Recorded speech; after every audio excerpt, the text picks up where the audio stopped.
সূরা আল বাকারার আগের আয়াতগুলোতে আমরা মুত্তাকিদের ৫টি বিশেষ গুণের কথা জেনেছি, কিন্তু প্রশ্ন জাগে, এই কঠিন গুণগুলো অর্জন করলে আসলে লাভ কি?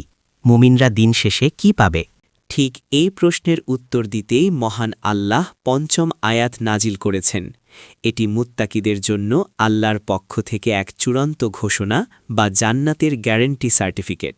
আল্লাহ ঘোষণা করছেন, উলাইকা আলা হুদাম মির রব্বিহিম ওয়া উলাইকা হুমুল মুফলিহুন, অর্থাৎ তারাই তাদের রবের পক্ষ থেকে সঠিক পথের ওপর রয়েছে। এবং এই আয়াতে আল্লাহ চূড়ান্ত রায় দিয়েছেন, তারাই সফলকাম। এই ঘোষণা মুমিনদের অন্তরে প্রশান্তি ও আত্মবিশ্বাস জাগানোর জন্য এক অলৌকিক বার্তা, যা সকল সন্দেহের অবসান ঘটায়। চলুন শব্দগুলোর গভীরে যাই। উলাইকা মানে তারাই, এটি একটি নির্দিষ্ট ইশারা, অর্থাৎ যারা গায়েব, সালাত ও ত্যাগের কঠিন পথে অবিচল ছিল তারাই এই পুরস্কারের যোগ্য। এরপর বলা হয়েছে আলা হুদান। আরবিতে আলা শব্দের অর্থ উপরে। এর ভাবার্থ অত্যন্ত গভীর। এর মানে তারা হেদায়েতের উপর সওয়ার বা আরোহণ করে আছে। মুফাসসিররা বলেন, একজন দক্ষ সবারই যেমন তার ঘোড়ার ওপর মজবুতভাবে বসে থাকে এবং লাগাম নিয়ন্ত্রণ করে, মুত্তাকিরাও হেদায়েতের ওপর ঠিক তেমনই অটল ও স্থির। ঝড় আসুক বা তুফান, সওয়ারি যেমন পড়ে যায় না, তেমনি দুনিয়ার হাজারো ফিতনা ও প্রলোভন মুত্তাকিদের সত্য পথ থেকে বিচ্যুত করতে পারে না। এরপর আল্লাহ বলছেন মির রব্বিহিম, তাদের রবের পক্ষ থেকে, অর্থাৎ এই হেদায়েত বা সঠিক পথের দিশা তাদের নিজেদের কোনো অর্জন নয়, এটি আল্লাহর বিশেষ উপহার। মানুষের সাধ্য নেই নিজে নিজে সঠিক পথ খুঁজে পাওয়ার, যতক্ষণ না আল্লাহ দয়া করে তাকে হাত ধরে অন্ধকারের বুক চিরে আলোর পথে নিয়ে আসেন। সবশেষে আল্লাহ রায় দিলেন, ওয়াউলাইকা হুমুল মুফলিহুন, তারাই সফল। কিন্তু কোরআনের এই সফলতা বা ফালাহের সংজ্ঞা আমাদের দুনিয়াবি টাকা পয়সার সংজ্ঞার চেয়ে সম্পূর্ণ ভিন্ন।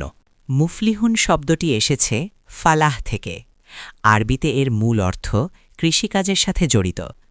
একজন কৃষক যেমন হাড়ভাঙা পরিশ্রম করে জমি চাষ করে ও বীজ বোনে, কৃষক বীজ বুনে পানি দেয়, রোদে পড়ে, বৃষ্টির অপেক্ষা করে এবং দীর্ঘ অপেক্ষার পর সোনালি ফসল ঘরে তোলে, একেই বলা হয় ফালাহ বা চূড়ান্ত সফলতা।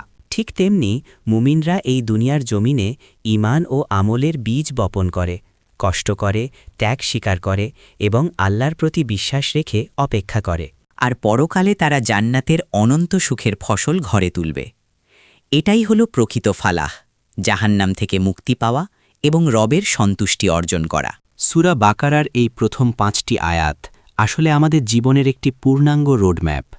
আল্লাহ এখানে 4টি ধাপ খুব স্পষ্টভাবে আমাদের সামনে তুলে ধরেছেন। কোরআন নির্ভুল, এই কিতাবে কোনো সন্দেহের অবকাশ নেই। এটি সত্যের একমাত্র মাপকাঠি, যা আমাদের বিভ্রান্তির অন্ধকার থেকে পথ দেখাবে। দ্বিতীয় ধাপ, লক্ষ্য নির্ধারণ। এই কিতাবের উদ্দেশ্য হল হেদায়াত, অর্থাৎ এটি অন্ধকারের যাত্রীদের আলোর দিশা বা গন্তব্য দেখানোর জন্য নাজিল হয়েছে। তৃতীয় ধাপ, যোগ্যতা। এই হেদায়েত পেতে হলে আপনাকে মুত্তাকি হতে হবে, গায়েবে বিশ্বাস, সালাত কায়েম ও আল্লাহর পথে নিজের প্রিয় সম্পদ ব্যয় করতে হবে। চতুর্থ ধাপ, ফলাফল। যারা এই শর্তগুলো পূরণ করবে তাদের জন্যই আজকের এই আয়াতে ঘোষিত চূড়ান্ত সফলতার সুসংবাদ বা জান্নাতের ওয়াদা। মনে রাখবেন, কোরআনের ভাষায় সফলতা মানে ব্যাংকের ব্যালেন্স বা বড় বাড়ি নয়। সফলতা মানে হল রবের সন্তুষ্টি অর্জন করা এবং জাহান্নামে আগুন থেকে বাঁচা।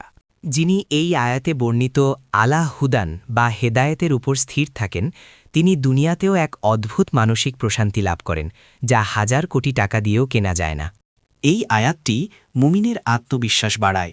সে জানে তার রবের ওয়াদা সত্য, তার প্রতিটি সিজদা, প্রতিটি দান এবং প্রতিটি ত্যাগ আল্লাহর কাছে জমা আছে।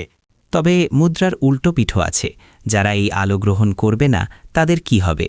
আল্লাহ কি তাদের ছেড়ে দেবেন, নাকি কঠোর শাস্তি অপেক্ষা করছে? সূরা বাকারার পরবর্তী আয়াতে আল্লাহ আলোচনার মোড় ঘুরা দেন। সেখানে কাফেরদের করুণ পরিণতি এবং তাদের অন্তরের অবস্থার কথা অত্যন্ত কঠোর ভাষায় বর্ণিত হয়েছে। কিন্তু আজকের বার্তা মুত্তাকিদের জন্য। আপনি কি সেই সফলকাম দলের অন্তর্ভুক্ত হতে চান, নাকি হেলায় এই সুবর্ণ সুযোগ হারাবেন? সিদ্ধান্ত আপনার। নিজেকে প্রশ্ন করুন, আমি কি হেদায়েতের ঘোড়ায় সওয়ার হতে পেরেছি, নাকি দুনিয়ার ফিতনা আমাকে বারবার সত্যপথ থেকে ফেলে দিচ্ছে? আসুন আমরা সেই কৃষকের মতো ধৈর্যশীল হই, যাতে পরকালে জান্নাতের সোনালী ফসল ঘরে তুলতে পারি। আল্লাহ আমাদের কবুল করুন। হে আল্লাহ, আমাদের ওলাইকা হুমুল মুফলিহুনের অন্তর্ভুক্ত করুন। আমাদের হেদায়েতের ওপর অটল রাখুন এবং সফলকাম হিসেবে কবুল করুন। আমিন। আগামী পর্বে আমরা জানব তাদের কথা যাদের অন্তরে মোহর মেরে দেয়া হয়েছে। সেই ভয়ঙ্কর পরিণতির কথা জানতে আমাদের সাথেই থাকুন। আসসালামু আলাইকুম।